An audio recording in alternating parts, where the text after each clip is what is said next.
Hello dear, ध्यान दीजिए।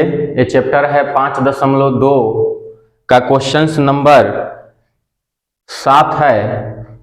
ये अर्थमेटिक्स प्रोग्रेशन का क्वेश्चंस है। इसको मैं हल करने जा रहा हूँ। अगर क्वेश्चंस समझ में आ रहा है तो लाइक, शेयर और कमेंट कर दीजिएगा और चैनल को सब्सक्राइब करिएगा ताकि फिर आगे का क्वेश्चंस आप लोग को मिलता रहे। चलिए यहाँ ध्यान दीजिए। क्वेश्चंस पहले कह क्या रहा है उस पर ध्यान देते हैं। क्वेश्चंस कहा है कि उस एपी का 31वां पद ज्ञात कीजिए जिसका 11वां पद 38 है और 16वां पद 73 है। यानी ये 31वां आपको ज्ञात करना है। लेकिन इसमें जरा ध्यान दीजिएगा, यहाँ कहा है कि 11वां पद 38 है, यानी इसको कहने का मतलब है A11 बराबर 38 है। तो अब जरा ध्यान दीजिएगा, इसके जगह पर क्या लिख सकते हैं। A11 का मतलब क्या होता है कि A11 यानी इसमें 11 पद है और इसका अंतिम पद जो है वो 38 दिया हुआ है।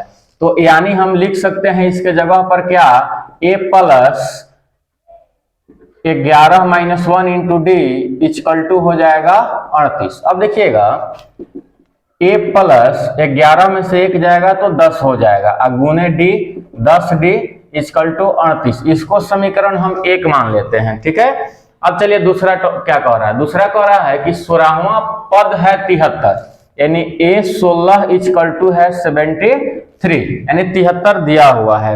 अब यहाँ 73 दिया है तो सेम प्रोसेस, यानी A प्लस n का मान यहाँ है कितना, 16 है और माइनस 1 इंटू डी और अंतिम पद जो है आपका दिया हुआ है 73। अब यानी A प्लस 16 में से 1 जाएगा तो 15D हो जाएगा और 73 हो जाएगा यहाँ।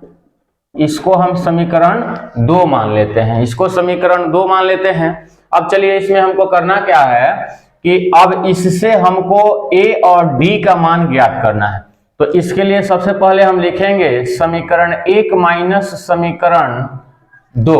अब समीकरण 1 में से समीकरण 2 को क्यों घटाएंगे, तब जाकर A और D का मान हमको प्राप्त हो सकता है। माइनस इसलिए किए हैं कि दोनों चिन्ह प्लस में है और जब माइनस करते हैं तो सारा सिंबल बदल जाता है और उससे क्रिया हम करेंगे। यानी A plus 10D equal to 38 और A plus 15D equal to है 73। अब देखिए, जब यहाँ माइनस किए हैं तो ये प्लस है तो माइनस, प्लस है तो माइनस, प्लस है तो माइनस। अब ए से कट जाएगा, प्लस और माइनस कट जाएगा। यहाँ देखिए माइनस टर्म ज्यादा है, प्लस टर्म कम है, घटेगा ज्यादा में से कम ही, लेकिन सिंबल रहेगा माइनस का। यानी 15 में से 10 जाएगा तो क्या हो जाएगा, -5D हो जाएगा। अब यहाँ ध्यान दीजिएगा, ये धन कम है और कर्जा ज्यादा है तो यहाँ सिंबल भी माइनस का ही होगा, लेकिन इसमें हमको देखना क्या है, ज्यादा में से ही कम घटाएंगे। तो अब जरा ध्यान दीजिएगा, यहाँ अगर हम 73 में से 38 को घटाते हैं तो कितना हो जाएगा, अब 5 हो जाएगा और ये हो जाएगा 3, यानी 35 हो जाएगा। अब जरा ध्यान दीजिएगा, अब D इक्वल टू -35 बटे -5 हो जाएगा। माइनस माइनस से खत्म, 7 बचे 35, यानी D का मान हमारा निकल गया कितना, 7। अब D का मान जब 7 निकल गया तो उसमें क्या करेंगे, D का मान समीकरण 1 या समीकरण 2 किसी में भी रखेंगे, D का मान A का मान प्राप्त हो जाएगा। तो चलिए लिखिएगा, D का मान समीकरण 1 में रखने पर, D का मान हम रख रहे हैं समीकरण 1 में। अब समीकरण 1 दिया हुआ है A plus 10D equal to 38, तो A प्लस 10 गुने D का मान हमारा क्या दिया हुआ है, D का मान आया है 7 इक्वल टू हो जाएगा 38। अब A प्लस 10 सत्ते 70 इक्वल टू 38। अब देखिए A बराबर 38 माइनस हो जाएगा 70, 38 माइनस हो जाएगा 70। क्यों, क्योंकि प्लस में है, इधर कौन सी में आएगा, माइनस में आएगा। अब यानी A इक्वल टू, अब 70 में से 38 घटाएंगे लेकिन माइनस का चिन्ह यहाँ रहेगा, इसलिए कि कर्जा ज्यादा है और धन आपका कम दिया हुआ है। तो ये हो जाएगा कितना, ये हो जाएगा 70 में से घटाइएगा तो 10 में से 8 जाएगा तो 2 हो जाएगा, और इधर से हासिल गया था तो ये हो जाएगा 6 और ये हो जाएगा 32, यानी A का मान आ गया -32।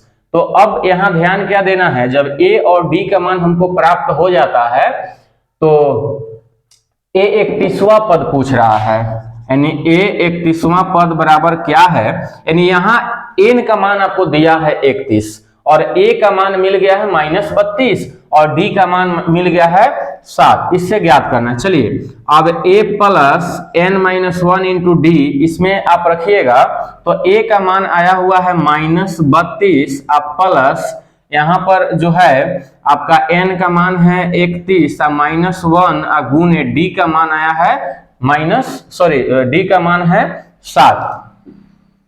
अब देखिएगा अब यहाँ हो जाएगा -32 प्लस ये हो जाएगा 30 गुने 7, अब यानी 30 गुने 7 हो जाएगा तो देखिएगा अब फिर हो जाएगा -32 अब प्लस इसको गुना करिए 7 तिरका 21 यानी 200, ये हो जाएगा 10, ये हो जाएगा 210।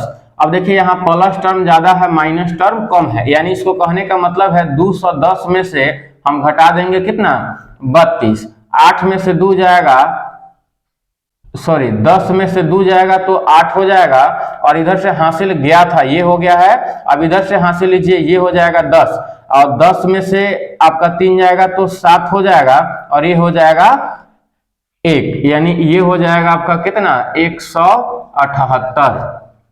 तो अब जरा ध्यान दीजिएगा ये कहने का मतलब क्या है, ये 31वां पद हमको निकल गया, एपी का मतलब उस एपी में 31वां पद जो है वो होगा 178, यानी ये आपका आंसर होने वाला है। ठीक है, चलिए वीडियो अगर समझ में आए स्क्रीनशॉट लेकर आप लोग इसको लिख सकते हैं और समझ में आता है तो लाइक और कमेंट करिएगा।